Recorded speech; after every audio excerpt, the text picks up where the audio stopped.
આજે આપણે શાની પ્રવૃત્તિ કરવાના છીએ? દ્રવ્ય અને અદ્રાવ્ય. દ્રવ્ય એટલે પાણીમાં ઓગળે અને અદ્રાવ્ય એટલે પાણીમાં ન ઓગળે.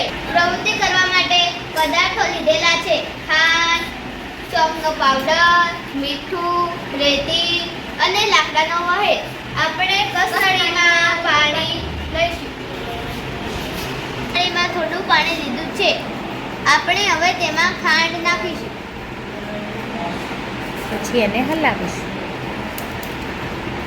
પછી હવે તેને હલાવીશું. તમારે જોવાનું છે ઓગળે છે કે નહીં. તમારે તે જોવાનું છે ઓગળે છે કે નહીં. જુઓ અનિતા ખાંડ ઓગાળે છે પાણીમાં. આપણે બધાને અવલોકન કરવાનું છે ખાંડ ઓગળે છે કે નહીં. જો કે તમે બધા જાણો જ છો, શરબત બનાવતા હશો ને, તો શરબત બનાવતા હોય તો ખાંડ ઓગળે કે ના ઓગળે. તો અહીંયા પણ આપણે જોઈશું કે ભાઈ ખાંડ ઓગળી કે ના ઓગળી.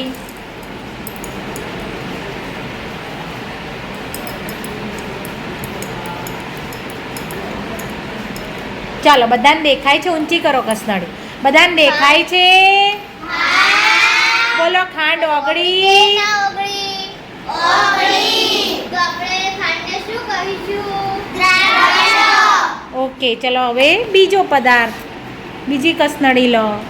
ચાલો હવે આપણે બીજો પદાર્થ. આપણે હવે લઈશું ચોકનો પાવડર નાખીશું.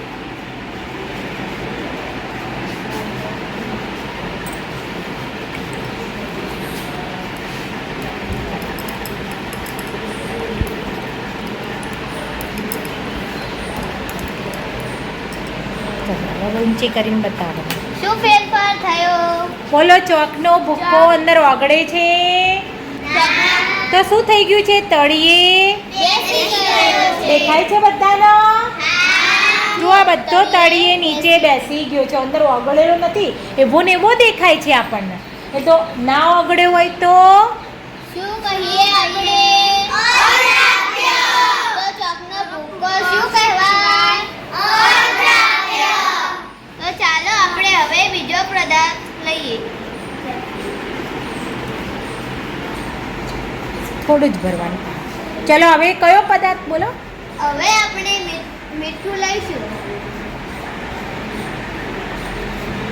અને જોઈએ ઓગળે છે કે નહીં. એને જોઈએ ઓગળે છે કે નહીં. તમારે જોતું રહેવાનું ભાઈ મીઠું અંદર ઓગળશે કે નહીં ઓગળે.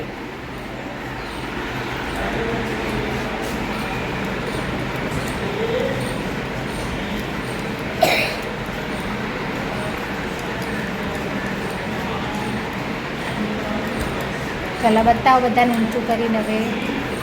મીઠું ઓગળશે કે નહીં ઓગળે? બોલો મીઠું શું થયું? તો એને શું કહેવાય?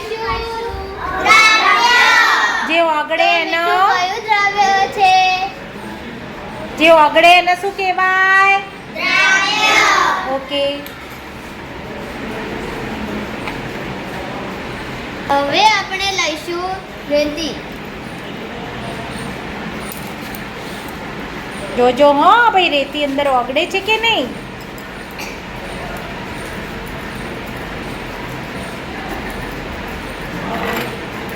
દેખાય છે બધાને? ઓગળે છે ખરી? રેતી ઓગળે છે કે નહીં? તો શું તળિયે બેસી જાય છે? તો આપણે રેતીને શું કહીશું? અદ્રાવ્ય.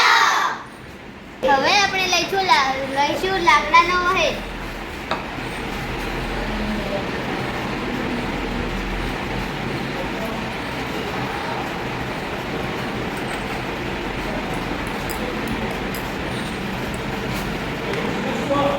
જુઓ દેખાય છે? લાકડાનો વહેર ઓગળે છે? તો આપણે તેને શું કહીશું? અદ્રાવ્ય. ઓકે, તો ચલો આ આપણે કરી ઘન પદાર્થની દ્રાવ્ય અને અદ્રાવ્યની કસોટી. માંથી શું શીખ્યા? આમાંથી આપણે શું શીખ્યા? બોલો જયશ્રી બોલો. આપણે આમાંથી અદ્રાવ્ય અને દ્રાવ્યની કસોટી શીખ્યા. Okay very good. ચલો પણ કયા કયા જયશ્રી ભાતા કયા કયા પદાર્થો દ્રાવ્ય થયા? મીઠું ખાંડ હા. અને કયા કયા પદાર્થો અદ્રાવ્ય રહ્યા? ચોકનો પાવડર, લાકડાનો વેર અને રેતી. Very good. શીખી ગયા બધા? ઓકે.